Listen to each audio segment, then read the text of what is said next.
neraka dan azab-azab yang ditampakkan. Peringatan, bukan hiburan.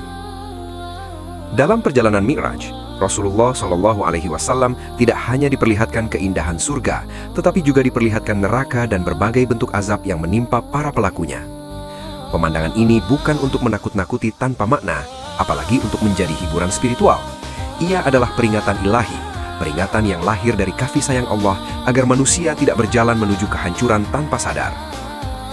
Para ulama menjelaskan bahwa neraka yang diperlihatkan kepada Rasulullah SAW bukan sekedar tempat siksaan fisik, tetapi manifestasi dari keadilan Allah.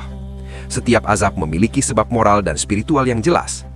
Orang-orang yang disiksa bukan karena Allah kejam, tetapi karena mereka menolak kebenaran, merusak amanah, dan menyakiti sesama tanpa taubat.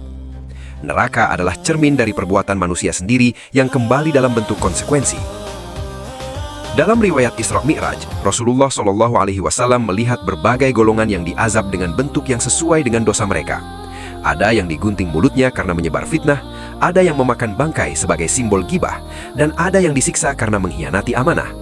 Semua gambaran ini bersifat edukatif. Azab digambarkan secara simbolik agar manusia memahami bahwa dosa bukan sekedar pelanggaran hukum, tetapi luka yang ditorehkan pada tatanan ruhani. Para mufassir menekankan bahwa diperlihatkannya neraka adalah bagian dari keseimbangan risalah. Islam tidak hanya menjanjikan rahmat, tetapi juga menegakkan keadilan. Tanpa peringatan, manusia akan meremehkan akibat perbuatannya. Namun peringatan ini selalu dibarengi dengan pintu taubat yang terbuka luas. Selama hayat masih dikandung badan, neraka belum menjadi takdir yang pasti. Secara spiritual, neraka mengajarkan tentang akibat keterikatan pada hawa nafsu. Banyak azab yang diperlihatkan berakar dari kesombongan, keserakahan, dan pengabaian terhadap hak orang lain. Neraka bukan sekedar api eksternal, tetapi manifestasi dari api batin yang dibiarkan menyala di dunia. Karena itu, para ulama tasawuf menekankan bahwa menjauhi neraka dimulai dari memadamkan api kesombongan dan kebencian di hati. Rasulullah SAW menyaksikan neraka bukan sebagai hakim yang mengutuk, tetapi sebagai nabi yang menangis untuk umatnya. Dalam banyak riwayat, beliau adalah nabi yang paling banyak memperingatkan umatnya tentang neraka, bukan karena benci, tetapi karena cinta. Beliau ingin umatnya selamat, bukan sekedar patuh. Inilah perbedaan antara ancaman ilahi dan ancaman manusia, yang satu bertujuan menyelamatkan, yang lain menaklukkan.